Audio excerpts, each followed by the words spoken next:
Tonight, hundreds of veterans receiving the red carpet treatment as they return home from an Old Glory honor flight with a parade surrounded by family, friends, and fellow service members.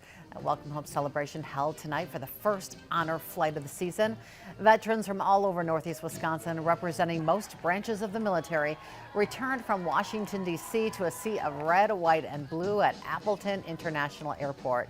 The flight took off this morning around 9 a.m. It landed tonight around 8:45. Richard from Appleton was here to celebrate his father-in-law who served in Vietnam. It's so awesome to give everybody the welcome home that they also deserve. We're so grateful for their service, so appreciative of what they've done. And it's great to see the community come out, to have the music, and just recognize their contributions to our great country.